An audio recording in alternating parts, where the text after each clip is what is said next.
Hi guys, welcome to the Headphone Show. For today's video, I have a review of the Sennheiser HD660S. This is a dynamic driver over-ear open-back headphone that comes in right at around $500. Many of you guys already know about this headphone, but I'm going to compare it to the HiFiMan Sundara, which comes in at around $350. And that's a planar magnetic headphone, and I consider the Sundara to be a bit of a benchmark for its price category. So we'll see how the HD660S does in comparison to the Sundara.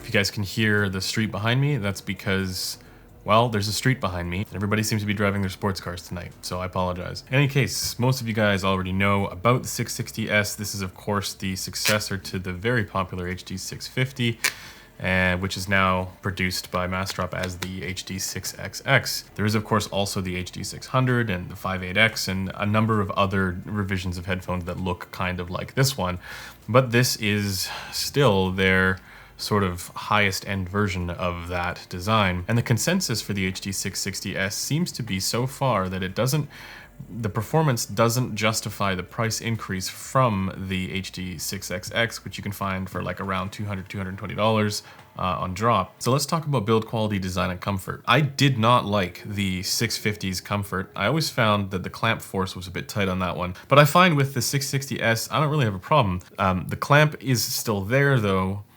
When I put it on my head, I do notice it on the top a little bit, and the pads are not particularly soft. They're a bit stiff, and so that's a little bit annoying. But if you wear this for like the better part of a day, it kind of starts to disappear a little bit on your head. So for comfort, I really can't complain all that much, and it is something that I think I would be able to get used to with the clamp, because it is really not as bad as what I was used to with the HD650. Either that or my head got smaller, I don't know. The build quality is also great. It's plastic. But that isn't a bad thing, because these are renowned for being pretty much indestructible. Okay, that's not true. Don't throw this. Don't drop it. It's destructible. Destructible? It's fairly rugged and sturdy feeling. It feels solid. I don't feel like anything's going to break on it. And in spite of the fact that this is metal on the Sundara, somehow I feel like the HD660S series will probably last a little bit longer, but who knows, time will tell on that one. We got to talk about something that really sucks though about this whole series, and it's these connectors and the cable. Cables are both terrible. I normally don't do the whole complaining about cables thing, because really a cable's a cable. I don't know, I'm not really bothered by that normally. But look at this. and then here is another cable with the balanced. This is the Pentacon on here, and it's just as bad. It's like, what? Okay, it's great that they included two cables. It's very kind of them, but they are both far too long for my use. If you are sitting at a couch and your amplifier is literally across the room from you, then that's not a problem. That seems appropriate. What I would have liked is one cable that's long and one cable that's short. You can make it balanced or not. I'd be fine with either one, but I like the idea of having one cable for if you want to sit back and relax on a couch or something like that, and one cable for if you're at a desk and you're using it, while you're working or something like that. And the other gripe that I have about this is that the Sennheiser connectors suck, in my opinion. And that might just be because they aren't the usual 3.5 millimeters that I'd use with like everything else. There are good reasons to want something like this that's a little bit more sturdy and hooked in, whereas the 3.5s, there's risk that they could pull out a little bit more easily. But I'm just not a fan of this system. It's sturdy, I suppose. It's just, if I'm cable swapping a lot, it just gets annoying to pull out again. All right, so let's talk about the technical performance. For detail retrieval, it's great. It's, I wouldn't say that it's particularly better than the HD650 6XX. That one paired with the good amplifier, there's really good detail there as well. So for this price range, yeah, it's a little bit overpriced considering the HD6XX exists, obviously, but I like the detail retrieval here. I don't think that it's anything to complain about. Certainly doesn't feel like the absence of detail like certain other headphones that are also in this price range. For speed and dynamics, this is surprisingly fast, and I found that was a little bit more noticeable on higher end amplifiers. I was just having some fun with it here as a portable option with the iFi Micro Black Label. For soundstage, no, there is no soundstage. It's in your head. and there are two distinct gaps, front left and front right. It's a small stage to begin with, but your lateral definition is okay, and then it kind of just goes into your head as it comes forward. And then the center image there is like inside your head. So I'm not a huge fan of the soundstage. It didn't fix what the soundstage issues were with the HD6XX. So when I say 6XX and 650, those are synonymous. The imaging is precise, structurally well defined. I have no problems isolating and identifying different instrument lines. That's excellent here, and I actually found it to be better than on the DT1990 Pro, which is, yeah, surprising given that that headphone has a way better soundstage. But the image distinction and precision was a little bit more noticeable on this headphone. And I was running this for the most part off of the SPL Phonitor X and the Kayan IHA6, which are pretty powerful amplifiers. And so maybe that has something to do with it. But nonetheless, yeah, this is a decent technical performer within the price bracket that it sits. All right, so for tonality and frequency response, the HD660S is excellent. And all the good things about the 650 are here as well. So there's a little bit of a mid emphasis. However, it is not as good as the HiFiMan Sundara. That's what we're here to evaluate. That's what we're here to figure out. Is the 660S better than the HiFiMan Sundara? My answer is no. Now I know what some of you guys might be thinking. There have been reviews out about the Sundara that talk about a bass roll off, an upper mid-range shout, and a little bit bright and a little bit, treble focused.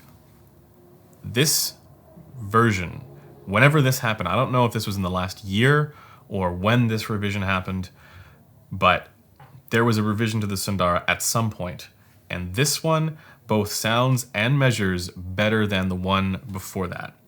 So all of those reviews of the Sundara that you may have seen before that talk about a bass roll off, an upper mid-range shout, that's no longer applicable if you were to buy a Sundara today. And for anyone who wants to know more about that, I'll leave a link to the Sundara review in the description where I compare this Sundara with the previous version.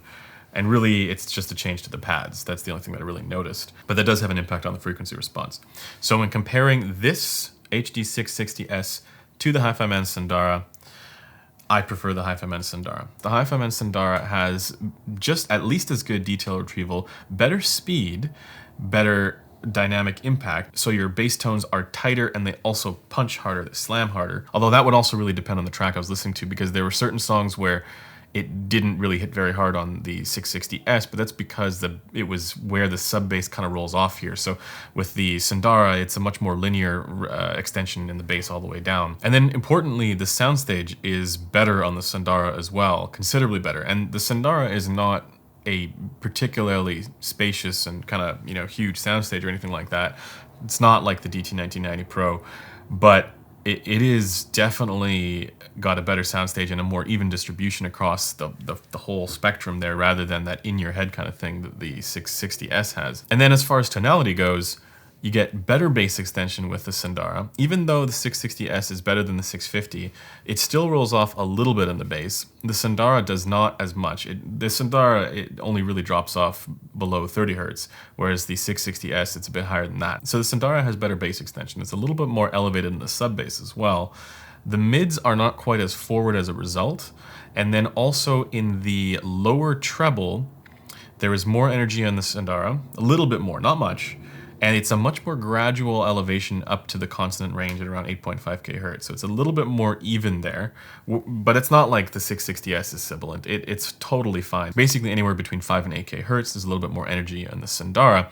And that means that certain instruments like pianos, acoustic guitars, the resonant tones for those instruments are just a little bit more well balanced, and they come through a little bit more clearly.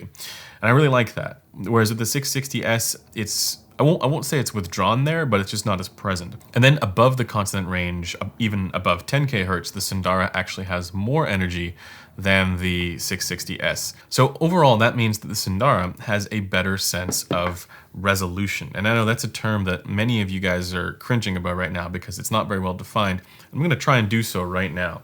So I'm gonna define resolution as the frequency response related benefits to clarity. So if all the elements in the treble, say between like 5 kHz and like 14 kHz plus, if all of those are perfectly balanced, it's going to have better resolution than something that's really withdrawn in one area or another, or elevated in one area or another. So getting the tonality to follow more closely what something like that would naturally sound like in real life. And to be more specific, in the case of cymbal hits, snare drum hits, percussive instruments, the Sundara has better resolution for that. Even though the like internal technical capability for these might be pretty close, I think that the frequency response elements of the Sundara's treble are better. It's not by a lot. It's not like it's crazy better. It's just a little bit better. And I think the fact that it comes in at a much lower price just makes this the better choice, makes the Sundara the better choice. You know, when you're volume match between the two and then you're just swapping one to the other, that's when this stuff starts to become noticeable. I can't really complain about the frequency response with the 660S. It just doesn't do it quite on the same level as the Hi-Fi Man Sundara. The other thing to keep in mind with both of these is that they both do require a little bit of power. You wouldn't want to run these off of a phone. So you're going to be probably buying an amplifier either way. And the Sundara does take a little bit more power than the HD660S. It's not a lot, but when I was volume matching, I noticed I had to go a little bit further on the volume dial with the Sundara than I did with the HD660S. And again, you'd be fine with any of those entry-level amplifiers.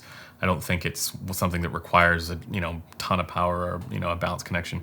And they both scale though as well. That's the other thing. I almost feel like the 660S might scale more, but even out of the Phonitor X, I preferred the Sundara. It was closer, but I preferred the Sundara. The one important thing to consider, which full disclosure, I have not been able to evaluate this with, is if you already own a crazy high-end tube amplifier that something like the Sundara would not do well with, your HD660S might. Maybe you have a crazy output transformerless amplifier that you know is going to pair well with something like this. The scalability here may actually make it worthwhile, may make it worth going for. So, in conclusion, do I recommend the HD660S? Well, remember, this comes in at $500, and the Sundara comes in at $350. And I think the Sundara is better. Not by a lot, but by enough where I would choose it over the HD660S pretty much every time. And it's cheaper. You could buy a Sundara and an IFI hip DAC and it would come around to the same price as one of these. So I kind of don't really know why I would get this unless there's a specific comfort or form factor reason, or you really like the build quality or this design, and that's all you really care about, because it really does sound good. So yeah, at $500, the HD660S is a little bit of a struggle, not because it sounds bad, not that there's anything wrong with this, there's no flaws, it's just there's now something